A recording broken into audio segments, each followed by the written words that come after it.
રાજકોટ મહાનગરપાલિકાના નવા નાણાકીય વર્ષ 2026-27નું માનનીય મ્યુનિસિપલ કમિશનરે અંદાજપત્ર સ્ટેન્ડિંગ કમિટી સમક્ષ રજૂ કર્યું. સ્ટેન્ડિંગ કમિટીએ આ બજેટને મંજૂરી આપી અને બંધારણની જોગવાઈ મુજબ રાજકોટ મહાનગરપાલિકાના જનરલ બોર્ડની અંદર આજે મારા દ્વારા 2026-27નું અંદાજપત્ર રજૂ કરવામાં આવ્યું છે. 1973થી લઈ અને આજે 2026માં જ્યારે આપણે રાજકોટના શહેરીજનો માટે ભારતીય જનતા પાર્ટીના શાસકોને રાજકોટ શહેરના પ્રજાજનોના આશીર્વાદથી 52 વર્ષથી રાજકોટના નગરજનોના અમે લોકસેવાના કામો કરતા આવ્યા છીએ. માનનીય મ્યુનિસિપલ કમિશનરશ્રીએ 3595 કરોડનું કરબોજા સાથેનું જે બજેટ સ્ટેન્ડિંગ કમિટીમાં મંજૂર કર્યું હતું.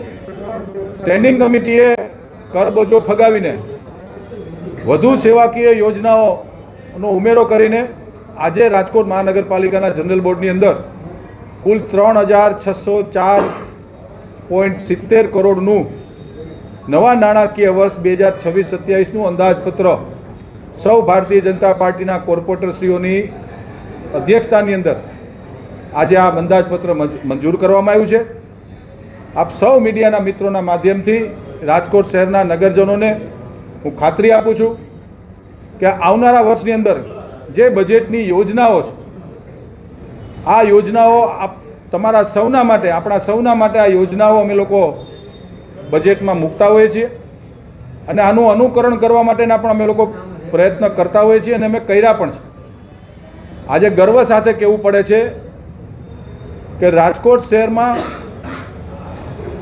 છેલ્લા 2.5 વર્ષની અંદર ભારતીય જનતા પાર્ટીની અમારી આ ટર્મના શાસકો દ્વારા 38 અબજ એટલે કે 3800 કરોડના અંદાજિત ખર્ચે છેલ્લા 2.5 વર્ષની અંદર ઇન્ફ્રાસ્ટ્રક્ચર ઊભું કરવામાં અમે સફળતા પ્રાપ્ત કરી છે.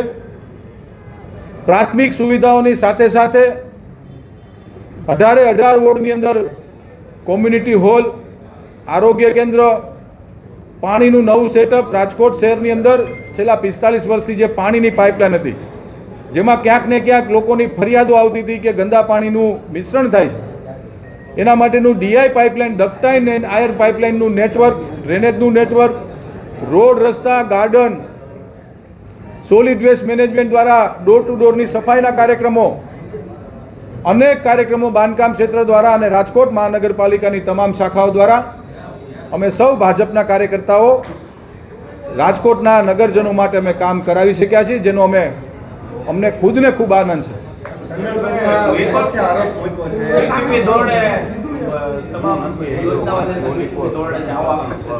મિત્રો, પીપીપી યોજના એ કોઈ ખરાબ યોજના નથી. વિપક્ષના સભ્યો ઘણા વર્ષોથી સરકારમાં નથી એટલે એને ખુદને ખબર નથી કે પીપીપી એટલે શું કહેવાય. પીપીપી યોજનાનો અર્થઘટન જો કરવા જાય તો કોર્પોરેશનને 1 પણ રૂપિયાનું નાણાકીય ભંડોળ રોક્યા વગર એજન્સીના માધ્યમથી લોક સુવિધાઓ ઊભી કરવી, જેનું નામ છે પીપીપી યોજના. અટલ સરોવરની અંદર સ્માર્ટ સિટીની અંદર જે નમો વન બનાવીએ છીએ એ પણ પીપીપી યોજના. કે ગાર્ડન અને જગ્યા અમારી, વૃક્ષો વાવશે અલગ અલગ એજન્સીઓ અને રાજકોટના નગરજનો માટે ખુલ્લું મૂકવામાં આવશે. આને પીપીપી યોજના કહેવામાં આવે. રાજકોટ મહાનગરપાલિકા દ્વારા શોપિંગ સેન્ટર બનાવવામાં આવશે, એમાં પણ કોર્પોરેશનની જમીન રહેશે અને બાંધકામનો ખર્ચો બિલ્ડર ભોગવવાના અને અમે લોકો એ રેન્ટ ઉપર આપશું કે વેચાણ કરશું. આને કહેવાય પીપીપી યોજના. કોર્પોરેશનનું સેન્ટ્રલ ઝોન જે કરણપરા નગર પ્રાથમિક શિક્ષણ સમિતિમાં બનવા જઈ રહ્યું છે એ પણ પીપીપી યોજના છે. એમાં જગ્યા અમારી રહેશે, બિલ્ડર બાંધકામ કરશે. આને કહેવાય પીપીપી યોજના. કોંગ્રેસના સભ્યોને ખરેખર ખબર નથી કે પીપીપી યોજના શું કહેવાય છે.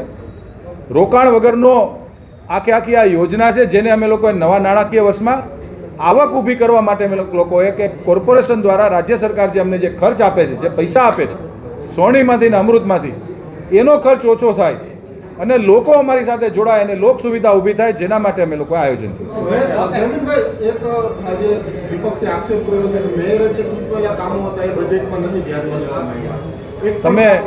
તમે વિપક્ષના સભ્યોને તમે માન્ય મેયરશ્રીને પૂછી શકો છો કે એને સૂચવેલા કામો લીધા છે કે નહીં.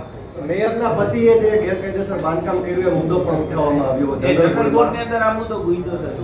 મારા ધ્યાનમાં આ વિષય નથી.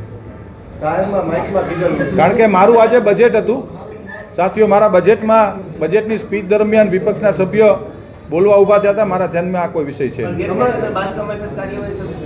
કોઈ પણ ગેરકાયદેસર બાંધકામ હોય, ચાહે મારું હોય કે કોઈ પણ વ્યક્તિનું હોય, જે ગેરકાયદેસર બાંધકામ છે, સૂચિત ના હોય કે ઇરેગ્યુલરાઇઝ, તમારી જમીનમાં પ્લાન વગર તમે બાંધકામ નથી ઊભું કરી શકતા, એ તો દૂર કરવામાં આવે.